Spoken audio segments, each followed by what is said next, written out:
তো বন্ধুরা, আমি আমার একটা বাজে ভিডিও কিছু 13 তারিখ থেকে সোশ্যাল মিডিয়ায় খুবই পরিমাণে ভাইরাল হচ্ছে। তো ভিডিওটা আমি খুবই লজ্জিত। অ্যাকচুয়ালি ভিডিওটা আমি করেছিলাম, করার কারণ ছিল আমি আমার বয়ফ্রেন্ড একটা রুমে ছিলাম, আমরা টাইম স্পেন্ড করছিলাম, তো সেইভাবে মজার মজা আমরা ভিডিওটা করেছিলাম।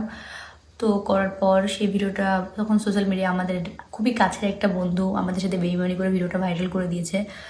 তো ফার্স্ট আমি দেখে কি করে ভাইরাল করেছে ভিডিওটা, আমি এটা আপনাদের প্রমাণ দেখা যদি আপনারা বিশ্বাস না করেন। দেখুন, কি বলতে হবে বল।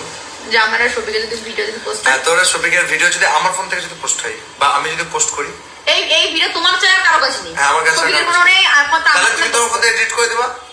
হ্যাঁ হ্যাঁ হ্যাঁ তাহলে ভিডিও তো বলো যে আমার ভিডিওটা করার পরে তুমি এডিট করবে। হ্যাঁ, তোমার ভিডিও করার পরে সব ডিলিট করে দেবো। হ্যাঁ, তো এডিট করবো মানে তোমার কোনো জিম্মেদারি নেই, টোটাল জিম্মেদারি আমার, হ্যাঁ। তাই তো? তাহলে এই ভিডিও যদি পোস্ট হয় তার জন্য দায়ী আমি রুবেল, আমি বলে দেবো।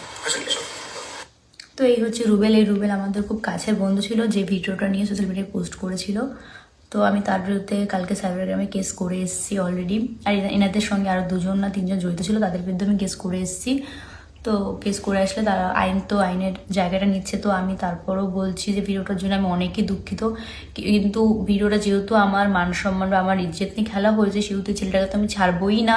ছেলেটাকে নিয়ে আমি কালকে আবার যাব ওদের যে বাড়ি, যেখানে ওই থানায় একটা ওর ভিতরে একটা কেস করতে। আর এই ভিডিও নিয়ে আমার এসপির কাছে যেতে, আমি এসপির কাছেও যাব, যাতে আমার যেহেতু ইজ্জত নিয়ে মানে সোশ্যাল মিডিয়ায় খেলা হয়েছে, সেহেতু ওকে আমি ছাড়বো না। তো আমার যতদূর অবধি যেতে হয় আমি যাব। আর তারপরে একটা কথা আমি বলেছি, আমি আপনারা যদি বলেন যে ওই ভিডিওটা ওদের, আর সব থেকে বড় কথা, ভিডিওটা ওদের বাড়িতেই করা হয়েছিল। ওই ভিডিওটা ওদের বাড়িতে, আমি ওদের বাড়িতে থাকতাম, আমরা ভিডিও করতাম একসঙ্গে, আমি ও শফিক সবাই আমরা একসঙ্গে ভিডিও করতাম। তো ভিডিওটা ওদের বাড়িতেই করা হয়েছে।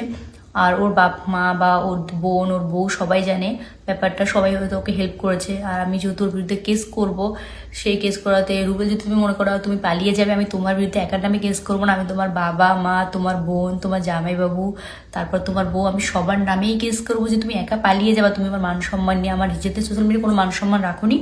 আর আমি তোমার একার বিরুদ্ধে কেস করবো না, কারণ ব্যাপারটা তোমার বাবা মা, তোমার বোন টোন সবাই জানতো বিষয়টা। তো আমি সবার নামেই কেস করবো, শুধু তোমার একার নামে করবো না। তুমি পালিয়ে গেলেও কোনো ব্যাপার না, তুমি যেতে পারো, তোমার বাপ মাকেও তুলে নিয়ে আসবে, তোমার বোনকে, তারপর তোমার বউকে, তোমার বোনের বরকে, সবার বিরুদ্ধে আমি কেস করবো। কারণ তোমরা পুরো আমার লাইফটাকে শেষ করে দিয়েছো, আমার আর কোথাও মুখ দেখানোর মতো কোনো জায়গা নেই, আমি কোথাও যেতে পারছি না, আমার পুরো ঘরের মধ্যে বন্দি হয়ে থাকতে হচ্ছে। তো তুমি ভালো থেকো, এটাই বলবো। আর এমন কিছু করো না যে তোমার বিরুদ্ধে আমার আরো কোনো উপর লেভেলে গিয়ে কেস করতে হয়। যতদূর করার আমি করছি, কারণ তোমাকে আমি কোনো কিছু বিনিময়ে তোমাকে আমি ছাড়ছি না। যত দূর অবধি যাবো, তোমাকে নিয়ে যত দূর অবধি যেতে হবে